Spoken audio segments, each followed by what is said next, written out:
Good morning. Oh, hold on. I guess I can do it this way.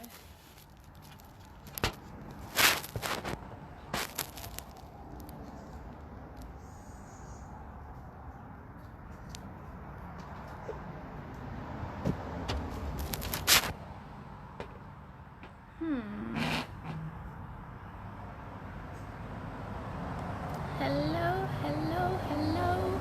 Can y'all hear me? Hey, Tori. Can you tell me if you can hear me okay? Because I feel like there's lots of background noise with cars going by. So, keep me posted. I'm also holding my phone, which is really inconvenient. But if I put it down, then y'all aren't gonna hear me because of my speaker. Hey, Aurelia. Hey, Naomi. Hey, Aspen. I feel like there's more people watching than popped up on my screen. Okay, cool. Thanks for letting me know that you can hear me. Can you hear the dog? Oh gosh, I hope that means my dog doesn't start barking. We'll see. Okay. Cool, cool, cool. Well, I am... Hi, Jeff. Thank you for the congratulations. I am in my backyard, my folks' backyard. I'm still home in Austin. So I am digging the outside right now. Hey, Fran. Hey, Joyce. Yeah, I feel like I am still on a high from ordination. I think it still feels very surreal to me.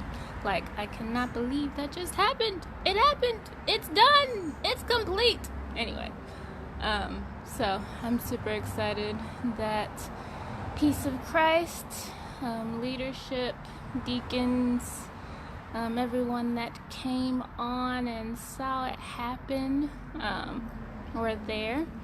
I very much appreciate all that took place for that to happen. I'm doing ordination in an entirely new way.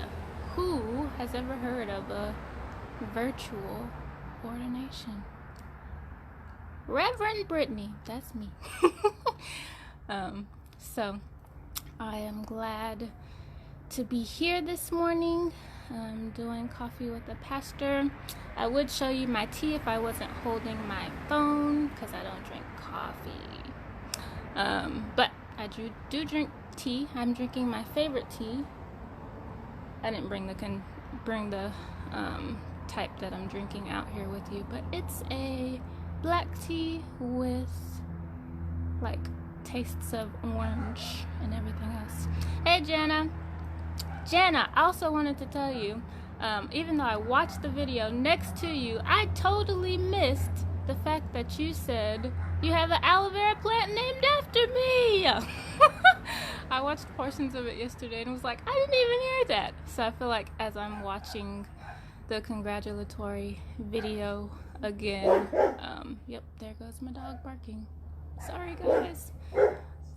As I watch it now, even after I'm picking up new portions of it that I don't even remember seeing before or hearing before. So I'm gonna attempt to drink some tea. I'm super excited.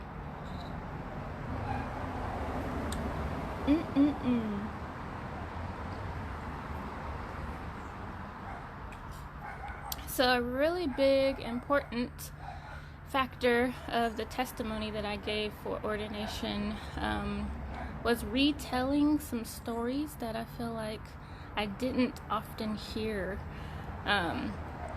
growing up, especially in my family. So for me, I've been doing a lot of work to reclaim some of the stories within my own life, within the framework of how we live in the world, and a big part of that for me was thinking through and reliving Are you asking who is D Smoke for everybody who is watching? So D Smoke is a rapper that I love so much, and Aurelia actually put me onto. He was on a show on Netflix that was a competition, I think called Rhythm and Flows. Is that right? So anywho, he's dope. Y'all should listen to him. He's in my video. A picture of him where everyone is congratulating me.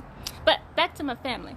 So I feel like I've done some work to rename and reclaim some of the stories that I've heard, and a big part of that were my grandparents, who have clearly been a big influence, but I don't feel like while they were living, especially my maternal grandmother, got all the how should I say, I don't think she heard how much her ministry meant, and I feel like a big part of that might have been because a lot of other men take up space within ministry too, and because she's a woman, she didn't necessarily receive that same treatment, or didn't have her name in lights as much as other people. So a big part of why I wanted to name her is because she is such a big influence, and because so many of my family members talk about her influence even to this day. And the same with my grandmother on my dad's side, who died last year. Man, can't believe that. So I just really love lifting women up. And I think we need more of it in this world. But I think that, but through that reclaiming, there's also deconstruction. And I think a big part of my own life, even within ministry and my growth in theology, has come with deconstruction. Everyone can still hear me okay? Because there's a lot of noise back here, which I'm recognizing. So if you can't hear me, let me know. I will have to find a new spot where cars aren't driving by. Okay, so what I've done is I wanted to talk to you all about the importance of deconstruction. Okay, cool. Thanks for letting me know. The importance of deconstruction and the importance of healing. So what I've done is I did some brainstorming this morning, and I wanted to share it with you all. I'm going to show y'all and put my phone down for a second.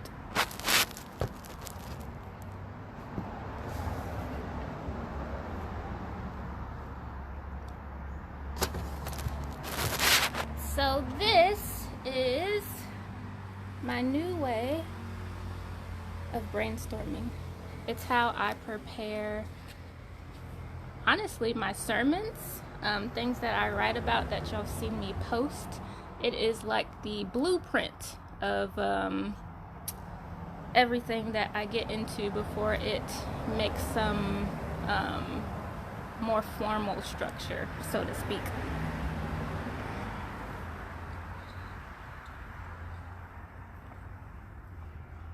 Okay, so this morning I did some work to think through some of the things that I've deconstructed in ministry, and some things that I'm continuing to think through. So as I'm going to tell you some of the things that I deconstructed, and I want you to name some of the things.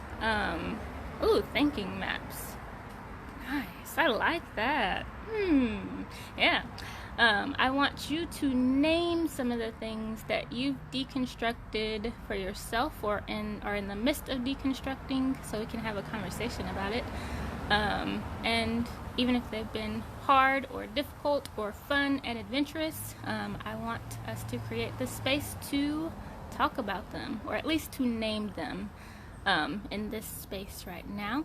So I'm going to share with you some of the things that have been important to me. All right, here we go. So, sorry, my dog is loud. First, I guess I will name the divine feminine. For me, I think this has honestly been a saving grace as I've been in ministry, and not only ministry, but as I've journeyed within my own faith journey. Because of some of the trauma that I've experienced, I had a very difficult time relating to Father God. So relating to Mother God has been especially healing to me, and I think has transformed the way I think of the earth, the way I think of nature, the way I think and nurturing and existing in this world. So that's been important. Well, to go along with that, I also wrote Breaking Away from Patriarchy. Woo! Yes. I think that has been an important way for me to church, because a lot of patriarchy I've experienced has not only been in my own life, or has not only been in my life outside of church, but has existed within church as well. So especially finding places like Peace of Christ that names that in a different way and embraces divine feminine has been extraordinary, and it just makes me wonder, why doesn't everybody do that? Is it really that hard? What is so difficult? So let me keep going. I also put rethinking, asking questions, and leaning into curiosity has been really important for me.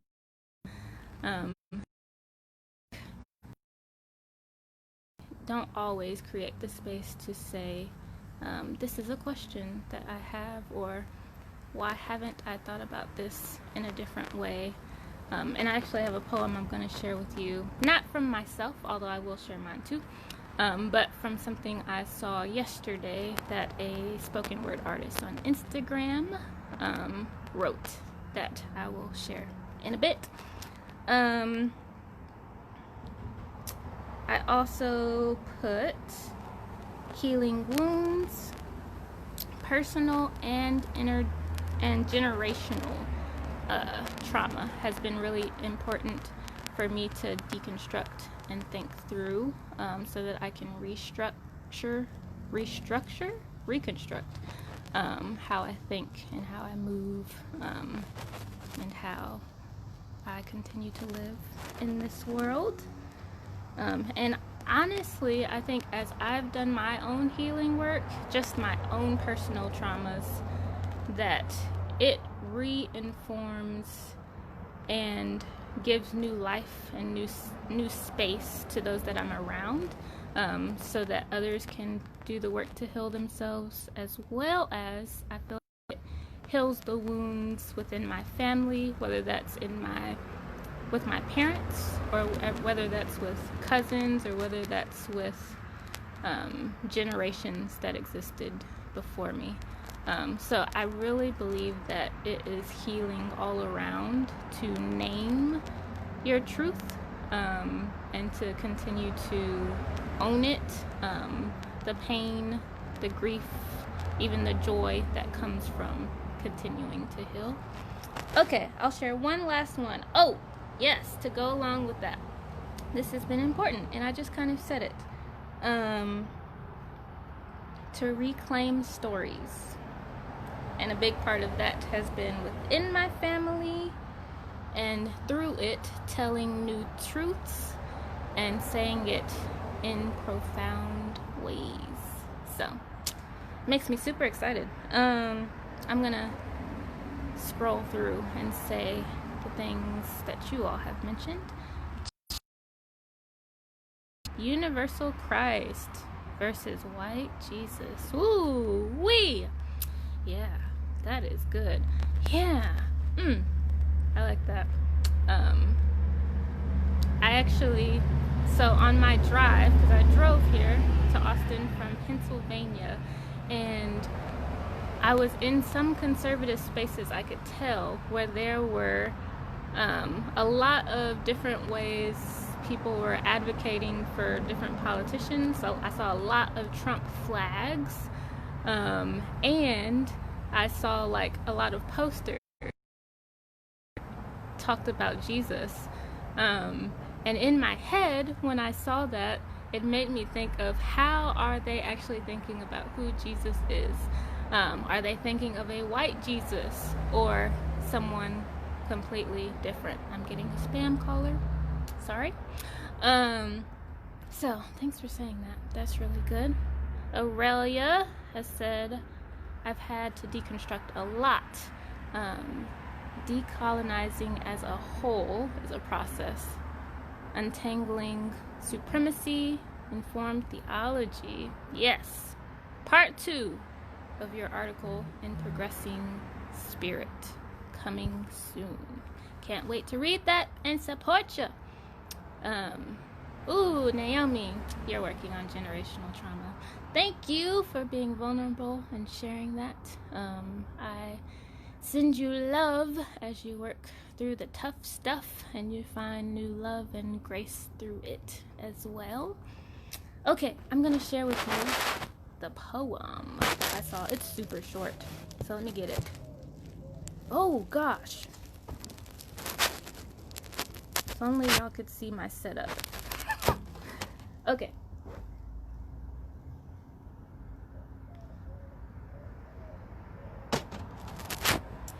So this is a poem from Rudy Francisco. I follow him on Instagram, and I used to watch a lot of his spoken word pieces online like several years ago. So he's really good if you want to look him up. If y'all are interested in spoken word artists, let me know. I will send you a bunch. Okay, real quick. Tori says, thinking about how we talk about Jesus is a huge point in home. Love it. Okay, so this is, and anyone else, feel free to share continued ways of how you deconstruct and what you're deconstructing. So this is a poem from Rudy Francisco. It says, and he's quoting this first 2 lines, quote, because that's how we've always done it, end quote, is a dangerous excuse. It will leave you standing in ashes, thinking of all the ways you could have extinguished the fire. Isn't that powerful?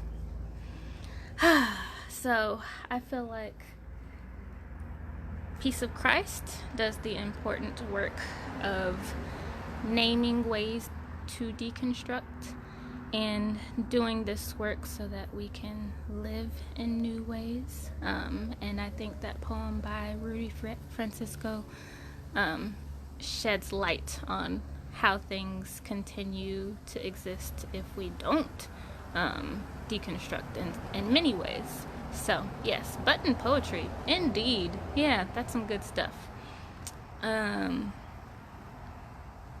Okay, in this second portion, how long have I been on? Oh, I feel like I'm talking a long time. In this last portion, I also wanted to name some ways in what comes from deconstruction and how healing can be very transformative through that. So I wanted to name some ways that through my deconstruction, I have begun to heal and am continuing to heal. So I'm gonna name them, and I also want you to name some ways that deconstruction has helped you along your journey and what it might mean for the community you exist in and those that you spend a lot of time with and those that are around you. Okay, here we go.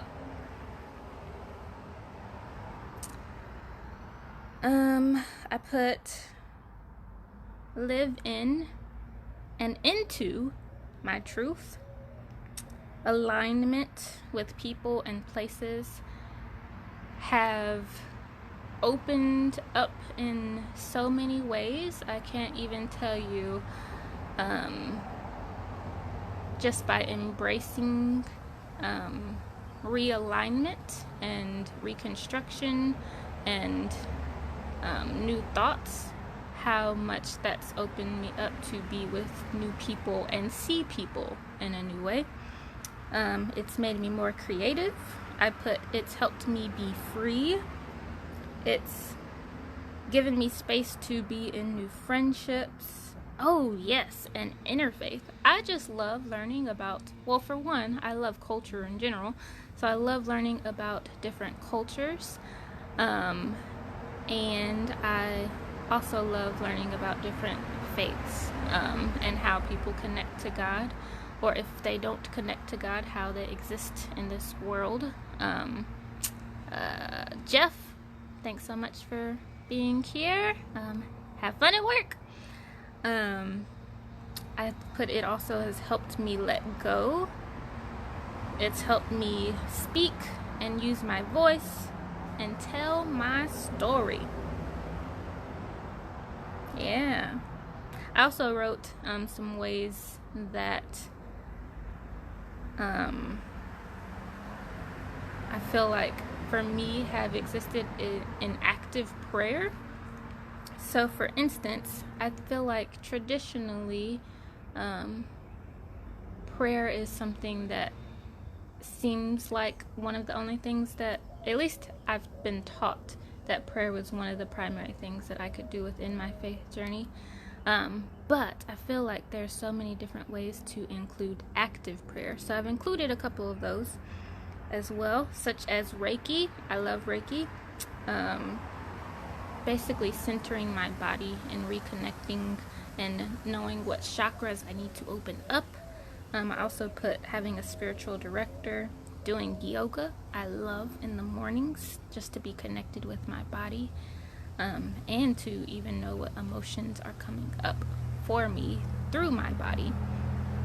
I also put gardening and nature, which many of you all know, journaling, counseling, and dreaming. I'm also in a dream group that has transformed my subconscious mind. Really, it's helped me think of dreams in a new way and has helped me live into not only the dreams I have at night, but the dreams I have in my day-to-day in a new way.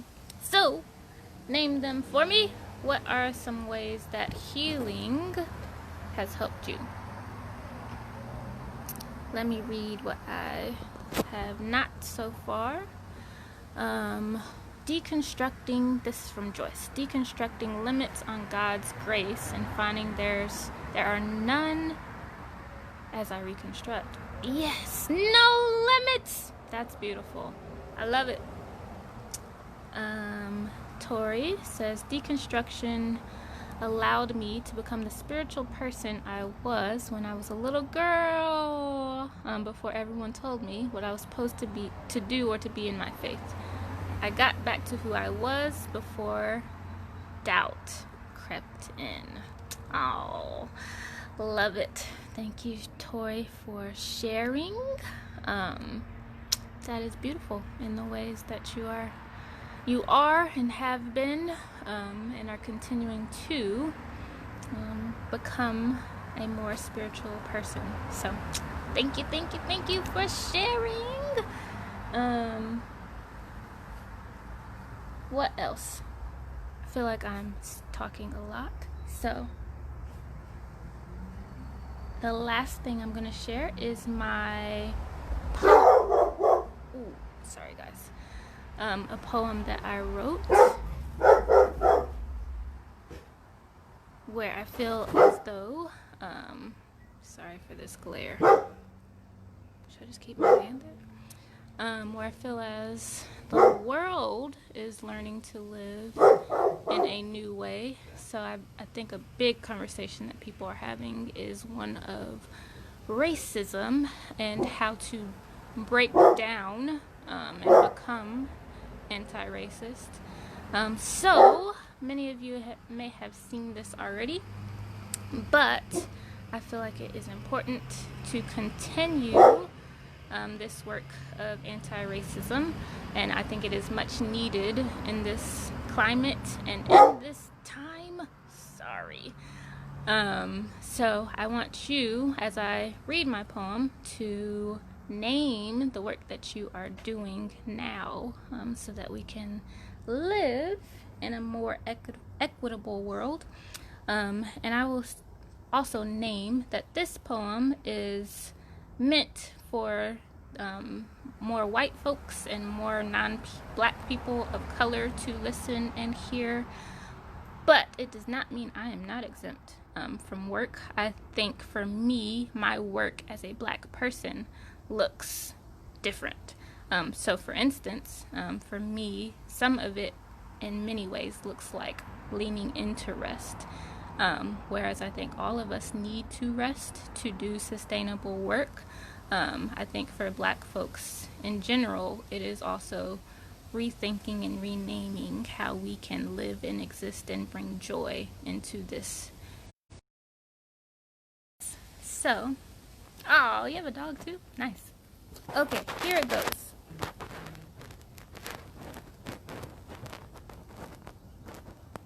For those of you who might have seen this or heard this already, this is my poem entitled, "White People, Are You Grieving?"